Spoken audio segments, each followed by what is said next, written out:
Así que influye mucho el cómo nos hablamos a nosotros mismos, ¿no? Bueno, influye tanto, porque la conversación interior, cómo nos hablamos a nosotros mismos, tiene características hipnóticas. Nos mete en un estado de trance. Tiene acceso directo a nuestro inconsciente y nos moldea la percepción de la realidad. No podemos pensar que las palabras se las lleva el viento. Las palabras abren cajones emocionales y esos cajones emocionales producen o están asociados a procesos químicos que afectan a nuestra salud y afectan a nuestra eficiencia. Son fundamentales las palabras que nos decimos por la mañana porque ya están influyendo a cómo vamos a vivir ese día, y son fundamentales las palabras que nos decimos antes de dormir. ¿Por qué?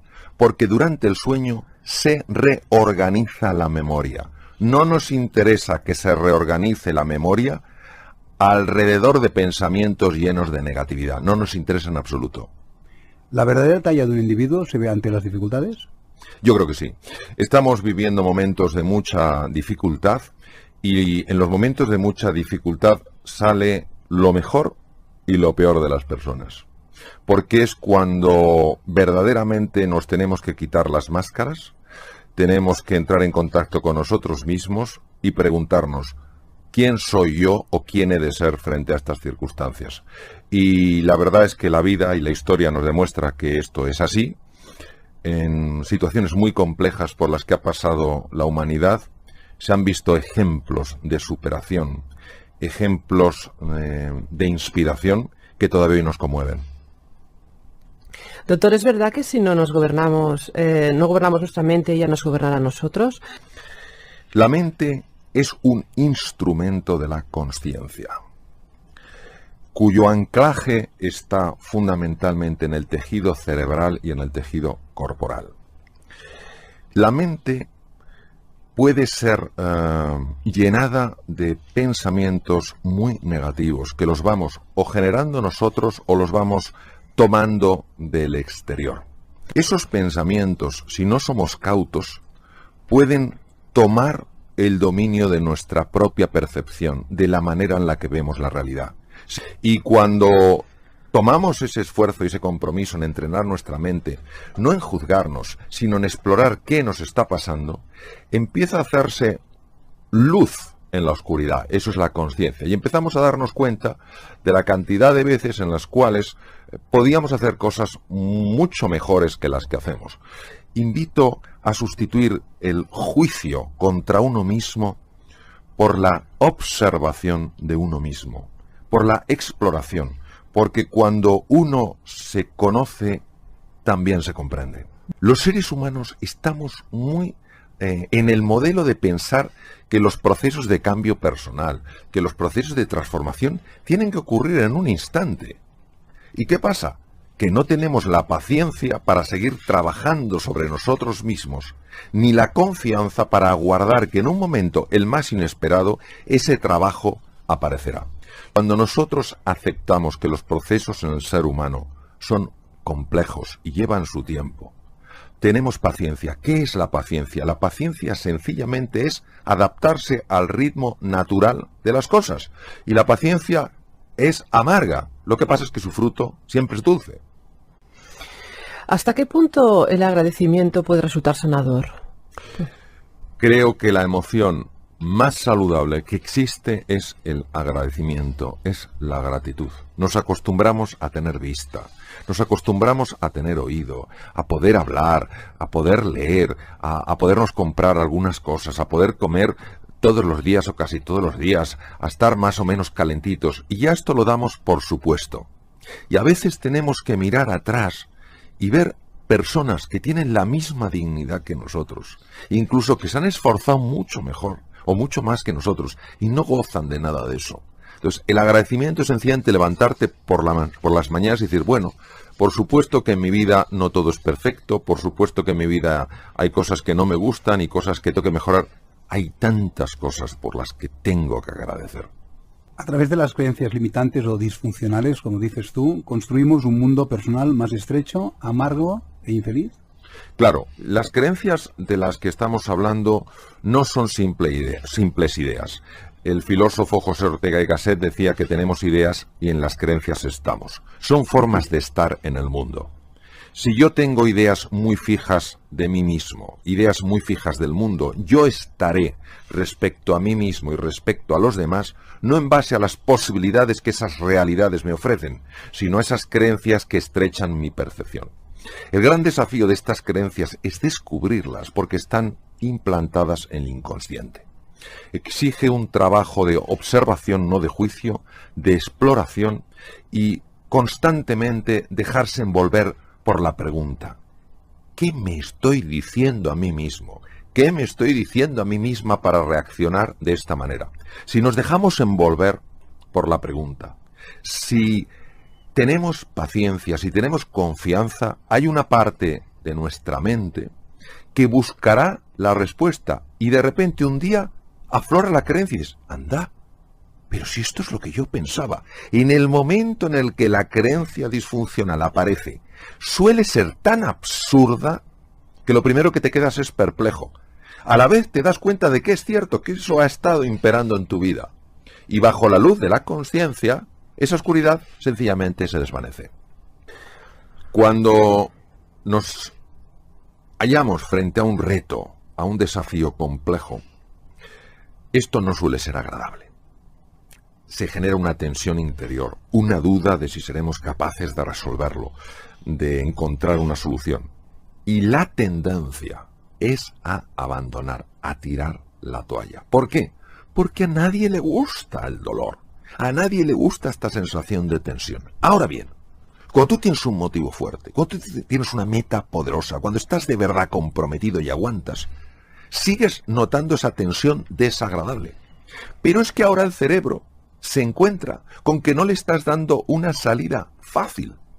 Y como una de las misiones fundamentales del cerebro es protegernos del dolor, él tiene que encontrar un camino para que salgamos de ese dolor.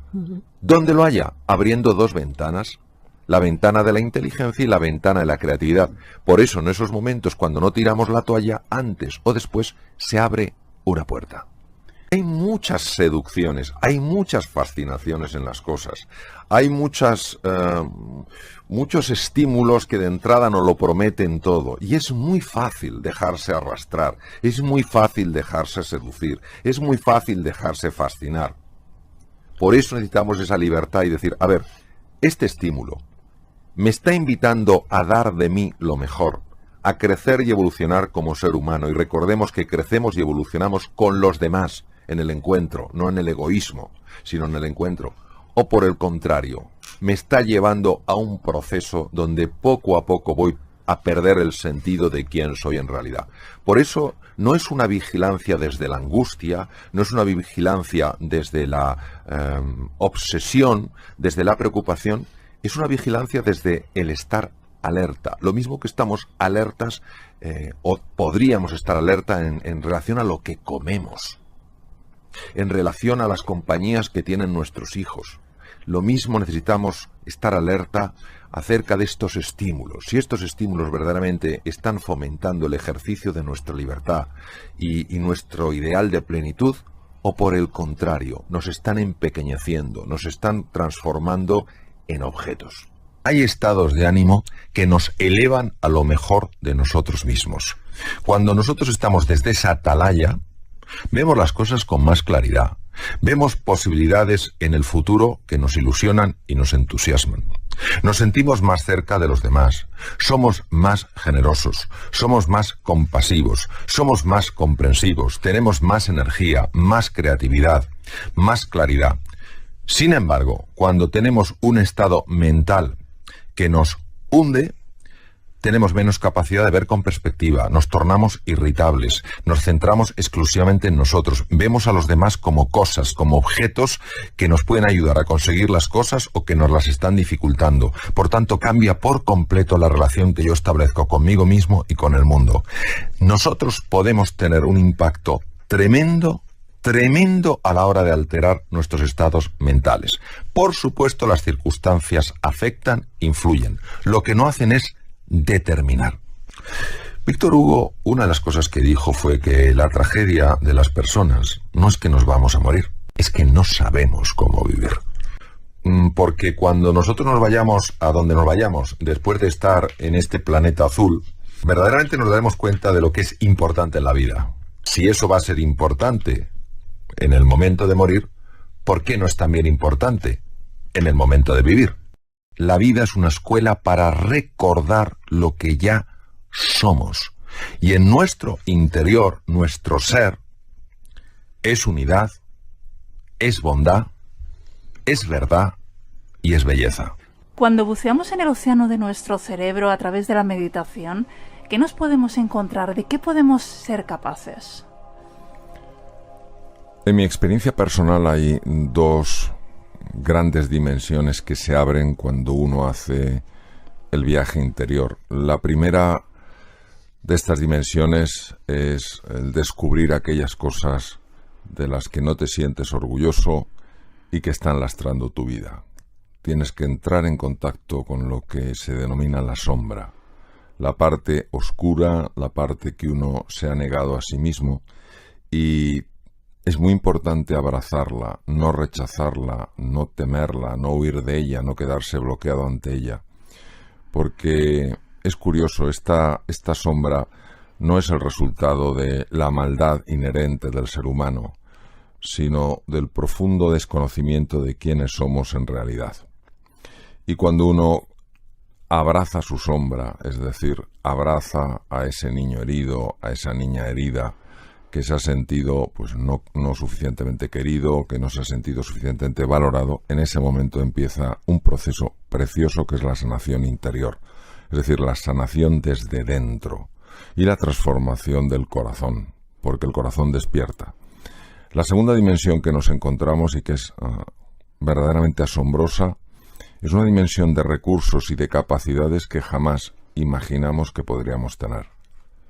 Hay recursos como la creatividad, la claridad mental, la paz interior, la alegría, el entusiasmo, la gratitud, que tienen un poder transformador y que mientras no seamos conscientes de su presencia en nosotros, pues viviremos angustiados, llenos de tensión, tristes, amargados, frustrados, etc. Entonces, por eso considero que aunque el viaje interior no es un viaje fácil, es un viaje absolutamente precioso y me gusta recordar algo que leí hace tiempo, procede de un escrito muy antiguo, que es el viaje interior es el viaje sin distancia, porque viajas de la cabeza al corazón. Entonces nuestra cabeza, nuestro intelecto suele querer controlarlo todo, dominarlo todo, llega incluso a asfixiar elementos fundamentales de la persona, mientras que el corazón es la sabiduría, es el reconocimiento de nuestra grandeza, es el conocimiento profundo de lo que es verdad, de lo que es realidad. Y ese viaje interior, pues claro, cuesta porque es abandonar nuestra zona de confort, que es nuestra cabeza, nuestro intelecto, entrar en un terreno absolutamente desconocido y dejarse llevar solo por una palabra: confianza.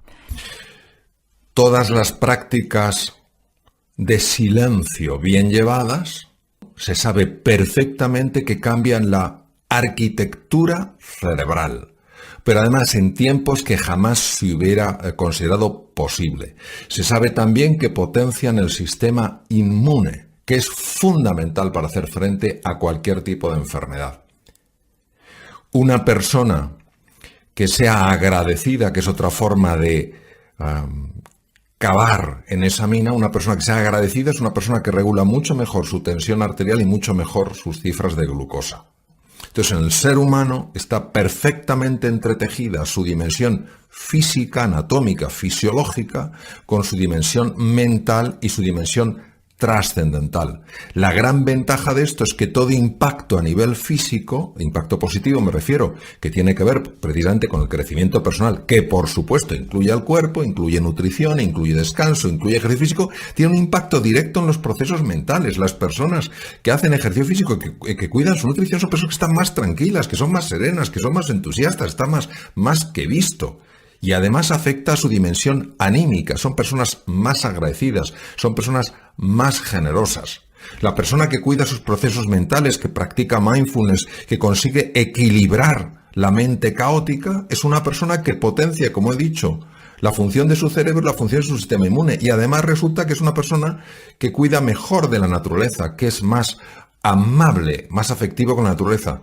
La persona que por las mañanas, en lugar de enfadarse ante la cantidad de cosas que tiene que hacer, muestra una gratitud por tener un día más que poder vivir, es una persona que curiosamente vive con más equilibrio mental y con más salud física.